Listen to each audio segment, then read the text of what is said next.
के दिमाग में भी ये क्वेश्चन आता होगा कि बेसिकली हार्ट अटैक क्यों आ रहा है। तो आज के वीडियो में मैं आपके साथ यही शेयर करूंगी कि अगर आप हार्ट अटैक आने के रीजंस क्या है, सिम्टम्स क्या है और प्राइमरी लाइफ सपोर्ट क्या है, मतलब बेसिक लाइफ सपोर्ट क्या है, जो अगर आपको या किसी और को अगर हार्ट अटैक आ रहा है तो आप क्या कर सकते हैं।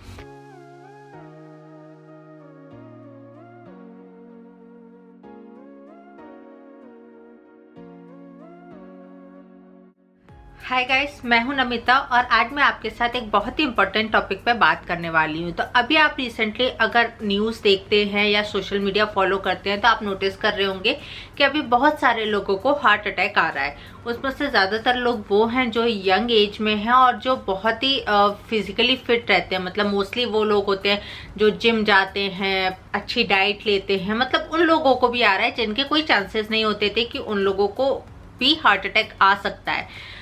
पर आप लोगों तो वीडियो आप पूरा देखें। और आज मैं ये नहीं बोलूंगी कि मेरे इस चैनल को सब्सक्राइब भी करें, पर मैं चाहूंगी कि अगर ये वीडियो आपको थोड़ा सा भी इंफॉर्मेटिव लगता है तो आप अपने फ्रेंड्स एंड फैमिली के साथ मेरे इस वीडियो को शेयर करें ताकि उनको भी थोड़ी सी हेल्प मिल पाए। तो सबसे पहले हम बात करते हैं हार्ट अटैक आने के रीजंस क्या है। तो सबसे फर्स्ट रीजन जो मुझे लगता है वो है सोशल मीडिया। अब आप पूछेंगे सोशल मीडिया कैसे, तो मुझे ऐसा लगता है कि शायद हार्ट अटैक आने पहले भी काफी सालों से या हमेशा से इतने ही लोगों को आते थे। बस ये था कि तब सोशल मीडिया इतना ज्यादा होता ही नहीं था कि हमें पता ही नहीं चलता था कि कब किसको किसके साथ क्या हो रहा है।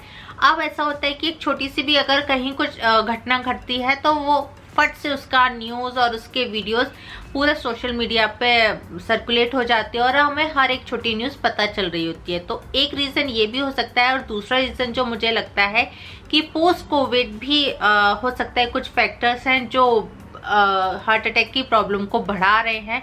आइदर वो कोविड इन्फेक्शन हो या वैक्सीन हो, मुझे इस बारे में श्योर नहीं है, बट हो सकता है ये भी कोई रीज़न हो। क्योंकि पोस्ट कोविड सिम्टम मतलब पोस्ट कोविड बॉडी पे क्या इफेक्ट हो रहे हैं और वैक्सीन के क्या इफेक्ट होंगे, इस पर बहुत ज़्यादा रिसर्च अभी तक हुई नहीं है। तो अब हम बात करते हैं कि हार्ट अटैक आने के सिम्टम्स क्या क्या हो सकते हैं अगर सेल्फ में अगर आपको आने वाला है। तो सबसे फर्स्ट तो आपको चेस्ट पेन हो सकता है, आपको मिड ऑफ द चेस्ट में पेन हो सकता है, आपको घबराहट हो सकती है, आपको सांस लेने में प्रॉब्लम हो सकती है और ज़्यादा चलने पे आपकी सांस फूल सकती है, या मतलब सांस फूलना जिसको हम बोलते हैं, सांस उखड़ने लगती है, वो हो सकता है। आपको आर्म में पेन हो सकता है। तो ये कुछ सिम्टम्स हैं जो हार्ट अटैक के सिम्टम्स माने जाते हैं। बट कई बार ऐसा होता है कि साइलेंट हार्ट अटैक भी आता है। साइलेंट हार्ट अटैक उनको आता है जो लोग डायबिटिक होते हैं। तो अगर आप डायबिटिक है तो हो सकता है कि कोई सिम्टम्स आपको पता भी ना चले और हार्ट अटैक आ रहा हो। बट अगर आपको माइनर सा भी सिम्टम है तो आप इसको मतलब ध्यान में रखें। दूसरे के लिए अब जैसे ये तो सेल्फ के लिए था। अब अगर सामने वाले को आ रहा है तो आप कैसे पता करेंगे कि उसको आ रहा है। हो सकता है वो एक अनईजी फील कर रहा हो, या वो ऐसे टेक लेके खड़ा हो या बैठा हो, ये कुछ सिम्टम्स हैं। या वो बात नहीं कर पा रहा है, या वो बार बार अपना चेस्ट रब कर रहा है, या उसको सांस लेने में प्रॉब्लम हो रही है। ये सामने वाले के अगर सिम्टम्स आ रहे हैं तो आप मान सकते हैं कि उसको हार्ट अटैक हो सकता है। अब कई बार होता है कि ये सारे सिम्टम्स हम इसको मिसमैच कर लेते हैं। मिसमैच तो नहीं बोलूँगी, बट हम कई बार ये होता है कि ये सारे सिम्टम्स जब हमें गैस की प्रॉब्लम होती है या हमारे स्टमक मतलब गैस्ट्रो वाले कोई इश्यूज होते हैं, उसमें भी ये सारे सिम्टम होते हैं। और मोस्टली मैंने देखा है कि हमारे इंडिया में यही बोला जाता है कि चेस्ट में पेन हो रहा है तो हम लोग मान के चलते हैं कि ज़रूर एसिडिटी होगी, इसलिए एसिडिटी का पेन हमें चेस्ट में हो रहा है। बट इस टाइम पर जब हार्ट अटैक के केसेस इतने ज़्यादा बढ़ रहे हैं तो मुझे ऐसा लगता है कि अगर आपको कभी ऐसा पेन हो रहा है तो मुझे लगता है कि आपको एक बार डॉक्टर को दिखा लेना चाहिए। वो एक सेफ साइड पर रहना ज़्यादा अच्छा है किसी अनहोनी हो जाने से। तो ठीक है, ज़्यादा से ज़्यादा क्या होगा, वो एसिडिटी का पेन निकल जाएगा, उससे ज़्यादा तो कुछ नहीं हो सकता ना। बट आप श्योर हो जाएंगे कि नहीं, ये हार्ट अटैक नहीं था।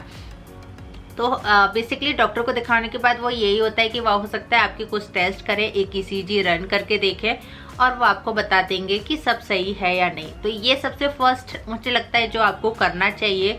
और उसके अलावा भी अगर आपको ऐसा लग रहा है कि आपको हार्ट अटैक आ रहा है तो आपको क्या करना चाहिए। तो उसके लिए सबसे पहले तो आपको करना होता है वो है कॉल फॉर हेल्प। आपके आसपास जो भी है, आप चाहे घर पे हो, चाहे ऑफिस में हो, चाहे मार्केट में हो, चाहे ट्रैवल कर रहे हो, चाहे ड्राइव कर रहे हो, आपके आसपास जो भी कोई है, आप सबसे पहले उससे हेल्प के लिए बोलिए। आइदर आप उसको बोलिए कि वो आपको हॉस्पिटल छोड़ दे या फिर वो एटलीस्ट एम्बुलेंस को 108 पे कॉल कर दे। दोनों ही चीज़ें कर सकता है। ये सबसे फर्स्ट होता है जो आप कर सकते हो, क्योंकि हार्ट अटैक का इलाज आप अपने घर पे नहीं कर सकते। तो सबसे पहले आपको कॉल फॉर हेल्प करना है और इसमें शर्माने जैसा कुछ नहीं है कि लोग क्या सोचेंगे। खुद की ज़िंदगी सबसे ज़्यादा ज़रूरी होती है।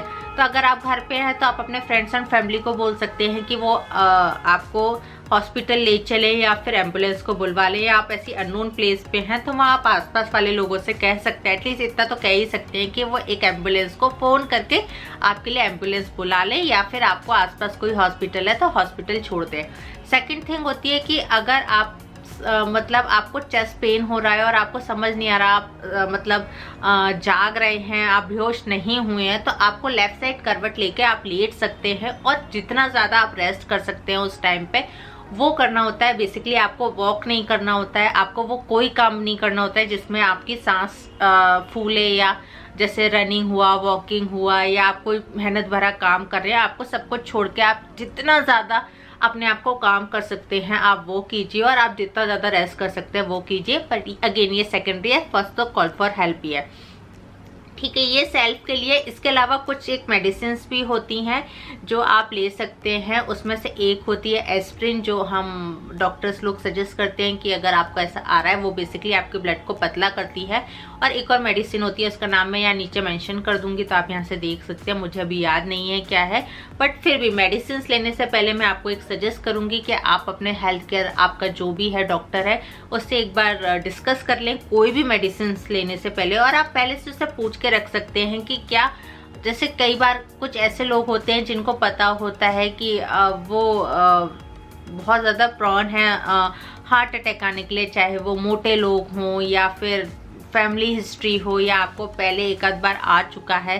तो ऐसे लोग तो बिल्कुल मैं यही सजेस्ट करूंगी कि डॉक्टर से पहले से पूछ के रख लें कि ये मेडिसिन हम ले सकते हैं, अगर अर्जेंट केस बेसिस पे हमें लेनी हो तो आप वो मेडिसिन ले सकते हैं। इसके अलावा अगर सामने वाला, आप किसी को हार्ट अटैक आ रहा है, तो बेसिक आपको उसको क्या लाइफ सपोर्ट देना होता है, तो उसको बेसिक लाइफ सपोर्ट कहते हैं। तो उसके लिए उसको आपको CPR करके देना होता है। तो CPR कैसे करना होता है, बहुत सिंपल सी प्रोसेस है, और मोस्टली केसेस में मैंने ऐसा देखा है कि बहुत सारे लोगों को शायद बचाया जा सकता था अगर उन्हें टाइम पे CPR दे दिया गया होता। जनरली हम क्या करते हैं, ऐसे लोगों को हिला हिला के पूछते हैं, अरे क्या हुआ क्या हुआ क्या हुआ। बट अगर कोई बेहोश होकर गिर गया है तो इमीडिएटली सबसे पहले तो आप उसे लिटा दें और साइमल्टेनियसली आप उसको कॉल फॉर हेल्प करें। मतलब आपके आसपास जो भी है उसको बोलें कि एम्बुलेंस को फ़ोन कर दो या डॉक्टर को फ़ोन कर दो, जितना आप जल्दी बुला सकते हो वो करें। उसके बाद आपको पेशेंट को फ्लैट और हार्ड सरफेस पे लिटाना है, चाहे ज़मीन पे आप उसे लिटा दें, और उसका सिर ऊपर होना चाहिए, और दोनों ही चेस्ट के बिन में यहाँ जहाँ बोन ख़त्म होती है, आपको इस तरीके से हाथ को रखना है लाइक दिस, और आपको अराउंड 1 से 1.5 इंचेस तक उसको पुश करना है। और ये इतना होना चाहिए कि आप 1 मिनट में ऑलमोस्ट 100 टाइम्स कर पाए। कोई फिक्स नहीं है, पर मुझे लगता है जितना आप उसे अच्छे से और प्रेस कर पाएंगे उतना अच्छा है। आई नो आपने कभी CPR सीखा नहीं होगा करना कैसे करना होता है, बट ये बेसिक है। हो सकता है कि 2, 3, 4, 5, 10% भी अगर उस पेशेंट की हेल्प हो जाती है तो शायद आप किसी की ज़िंदगी बचा सकते हैं। ये एक है जो आप किसी पेशेंट के लिए कर सकते हैं। आप देखते हैं कि किसी को सिम्टम्स जैसा कुछ फील हो रहा है तो आप उसे सजेस्ट कर सकते हैं कि वो रेस्ट कर ले, या फिर उससे पूछ सकते हैं कि क्या उसे डॉक्टर की ज़रूरत है, क्या एम्बुलेंस को बुला दें।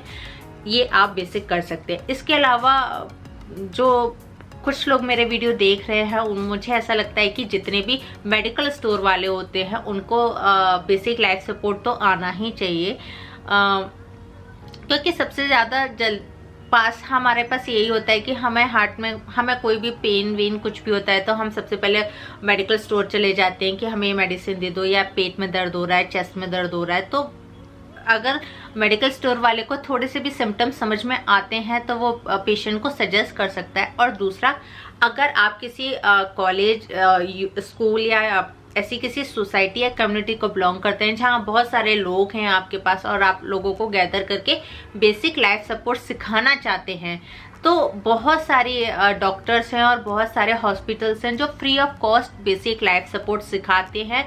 वो आपके घर, मतलब आपकी स्कूल या कॉलेज या सोसाइटी, व्हाटएवर जो भी आपका है, क्लब है, वहाँ आके आप लोगों को सिखा सकते हैं कि ऐसे केस में बेसिक लाइफ सपोर्ट आप कैसे किसी पेशेंट को दे सकते हैं। वो फ्री ऑफ कॉस्ट होता है, उसके लिए आपको बिल्कुल भी पैसे खर्च नहीं करने हैं, वो फ्री में आके आपको सिखाते हैं। जैसा कि आपको पता है मैं जयपुर में रहती हूँ, तो अगर आप जयपुर से रिलेटेड किसी से जानना चाहते हैं कि आपको कौन सिखा सकता है, अगर आप लोगों को गैदर कर सकते हैं या कौन आपको बता सकता है, तो इसके लिए नीचे आप मुझे कमेंट कर सकते हैं, मैं आपको सजेस्ट कर दूंगी। बट मुझे लगता है कि बेसिक लाइफ सपोर्ट हर किसी को आना चाहिए। किसी एक की भी जान अगर आप बचा लेते हैं ना, और ज़रूरी नहीं कि वो अननोन ही हो सकता है, भगवान ना करे, बट कभी आपके घर में भी हो सकता है, तब उस दिन ऐसा लगता है कि काश हमको ये आता होता तो हम अपनी किसी को बचा सकते हैं। तो ऐसा नहीं है कि आप किसी अननोन को ही बचा सकते हैं, हो सकता है आप कभी किसी अपनी फैमिली मेम्बर की भी जान बचा पाए। तो कुछ बहुत डिफ़िकल्ट नहीं है, बेसिक सा प्रोसेस होता है, बट मुझे लगता है सबको आना चाहिए। तो अगर इससे रिलेटेड आपके पास कोई क्वेरी है तो आप मुझे नीचे पूछ सकते हैं। और CPR रिलेटेड तो बहुत सारे वीडियोस आपको ऑलरेडी गूगल पे, यूट्यूब पे मिल जाएंगे, तो आप वहां से आराम से दे सकते हैं। मैं कोई सर्टिफाइड इंस्ट्रक्टर नहीं हूँ इसके लिए, तो इसलिए मैं आपको नहीं बताऊंगी एग्जैक्ट कि कैसे कैसे करना है। ऑल्दो मुझे आता है, क्योंकि हमको भी सिखाया गया था, मैंने भी वो क्लासेस अटेंड की हैं। तो बस ये था मेरा एक छोटा सा वीडियो। अगर इससे रिलेटेड आपके पास कोई क्वेरी है तो आप मुझे नीचे कर दें। और अगर मेरा वीडियो पसंद आया तो प्लीज़ इसे अपने फ्रेंड्स के साथ शेयर करें और फैमिली के साथ भी शेयर करें। तो चलिए फिर मिलते हैं एक अनदर ब्लॉग के साथ। Till then stay safe and stay happy. Bye bye.